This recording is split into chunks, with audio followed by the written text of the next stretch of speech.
Et bonjour mon cher Thomas Rano. Et bonjour Maxime, rebonjour même. Mais rebonjour, vous avez Soyons raison. précis. Quelle vigilance. Il est 9h06 et 40 secondes. Mon cher Thomas Rano, c'est à vous. Après la revue de presse nationale, donc la revue de presse régionale, avec pour commencer une alerte à retrouver dans les pages de la Dépêche du Midi. Et oui, à savoir l'Ozempic, un médicament anti-diabète fréquemment utilisé pour perdre du poids. Le quotidien régional dénonce un traitement qui pourrait avoir de lourdes conséquences sur la santé, alors que non moins de 30 plaignants ont contacté un avocat pour signaler des préjudices liés aux médicaments qui vont de la nausée à des vomissements et même quelques cas d'AVC. Donc vous voyez que c'est assez sérieux. Et le problème, c'est qu'énormément d'influenceurs en font la promotion. Elon Musk lui-même s'est prêté au jeu et tous vantent un outil miracle qui permet de maigrir du jour au lendemain. Évidemment, ce n'est pas aussi simple que ça. C'est un levier qui peut être utile lorsque le comportement alimentaire et la compréhension d'une alimentation équilibrés ont déjà travaillé avec le patient, explique la diététicienne Sarah José dans les pages du journal. Pire encore, beaucoup de professionnels prescrivent le médicament sans en connaître exactement la molécule et laissent le patient augmenter la dose tous les mois, ce qui forcément crée un vrai danger. C'est le paroxysme du capitalisme dégueulasse et inexplicable, analyse de son côté l'avocat Maître Étienne Buisson.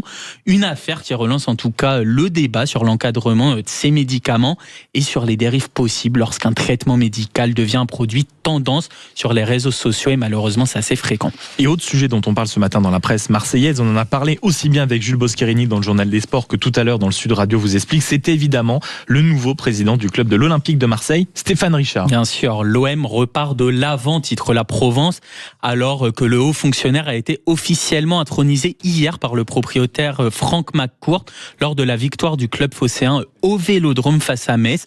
La Provence affirme que l'ampleur de la tâche sera énorme pour recoller les morceaux dans un club en difficulté. Le journal revient aussi sur sa première conférence de presse, retient quelques éléments de langage, notamment le fait qu'il insiste sur la nécessité de réinventer un dialogue avec les supporters, de créer un collectif et plus largement de prendre un par un tous les problèmes existants au club pour tenter de les régler un par un. Pour réussir cette mission périlleuse dans un contexte de crise des droits de télé, alors que le club est déjà très endetté, l'homme d'affaires a identifié 2 axes, bien communiquer en interne comme en externe et recruter surtout de manière intelligente. D'ailleurs, cette intronisation, on en parle aussi dans l'autre gros quotidien phocéen, la Marseillaise, qui de son côté parle d'une entrée sur le terrain pour Stéphane Richard. Le quotidien régional revient en détail sur le parcours de l'ancien patron d'Orange et note avec satisfaction que ce dernier voue une véritable passion pour la cité phocéenne et se revendique marseillais de cœur. De bien belles paroles en tout cas qui, on l'espère, seront suivies de résultats à la hauteur des ambitions des supporters.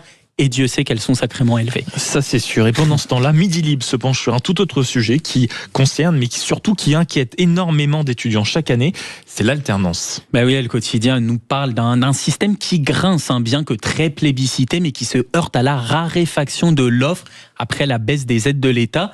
Désormais, il y a bien plus de candidats qu'il n'y a d'entreprises qui recrutent, ce qui en fait un véritable parcours du combattant pour les étudiants, alors qu'on arrive justement à la période où ils commencent à chercher en vue de la rentrée prochaine. Plusieurs témoignages à retrouver dans le journal. Dès que l'on trouve un poste à pourvoir, il y a déjà des dizaines de candidats sur le coup, déplore une étudiante. Depuis des mois, je tape à toutes les portes. C'est beaucoup d'énergie dépensée pour peu de résultats, cela montre une autre. Une réalité que déplore le président de la Confédération de l'artisanat de l'Hérault. Les artisans ont prouvé combien la transmission de savoir-faire leur tient à cœur. Mais on est dans une période où la priorité pour les chefs d'entreprise, c'est de sécuriser leur entreprise et leurs salariés, alors que 72% se déclarent en fragilité financière. On est en train de détricoter un système qui fonctionne et que l'on a mis des années à construire, déplore de son côté le directeur de Polytech dans la région. Et c'est vrai que ce constat est assez inquiétant quand on sait que l'apprentissage était devenu ces dernières années l'un des principaux leviers pour faciliter l'entrée des jeunes sur le marché du travail. Encore un des sujets que l'on devrait réformer en profondeur. Merci beaucoup mon cher Thomas Rano, qu'on retrouve donc tous les week-ends après les journaux de 8h et de 9h pour la revue de presse. D'abord nationale et ensuite régionale.